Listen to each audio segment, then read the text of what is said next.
Pastor, kaya kinuha ko yung version po ng Biblia. Para po ang ginamit ko ay pastor. Iba po siyang pastor, iba dyan, mga leader po ginamit dyan sa iba, sa ibang sasali. Sabi ko dyan, pinuno na po. Pero sabi ko dyan, mga pastor, ayon sa aking napupusukan.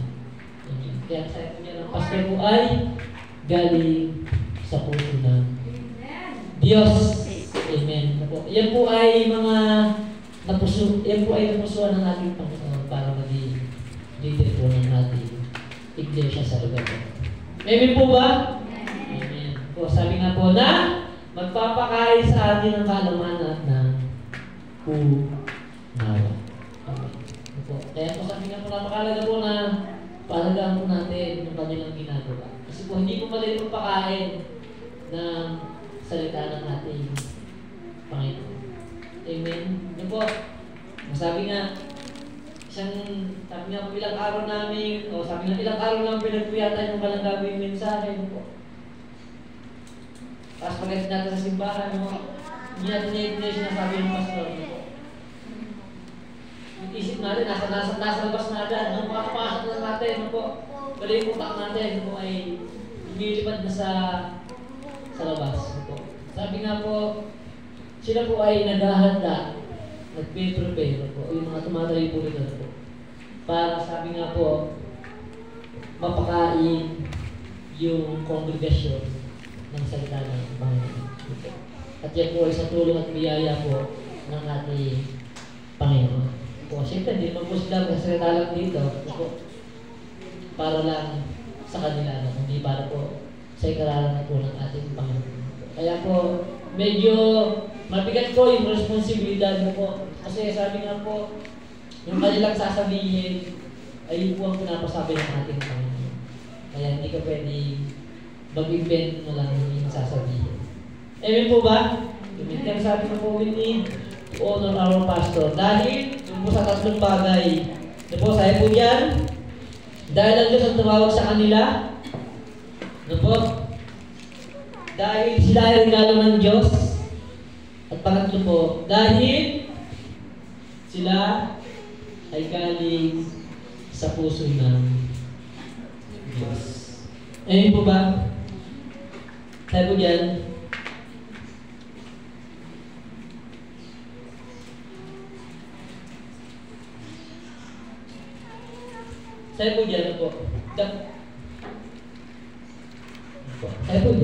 the pastor's job is to take care of his church. Tama po ba? Tama po ba, Pastor Shami? And it is church job to take care of their pastor. Tama po ba, mga member? Tama po ba? Kasi maganda yung dalawang pastor eh. The pastor job is to take care of his church. Sabi na, amen po. Ito po sumunod. And it's church job to take care of their pastor. Amen po ba? Amen po. Sabi nga po, sa atin po dito, napakahalaga po ang sabi nga po, tayo po ay may magandang relasyon. The pastor and the congregation relation. Dahil, sabi nga po, yan po ay katitibay po ng iglesia na nagagaling po sa ating Panginoon. Sabi po yan,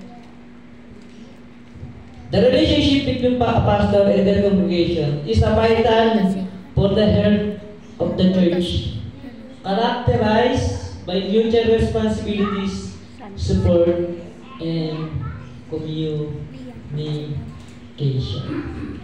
Amen? Sabi po yan po, nasa atin daw po ang magandang relasyon po para po sa magandang kalusugan ng ating iglesia.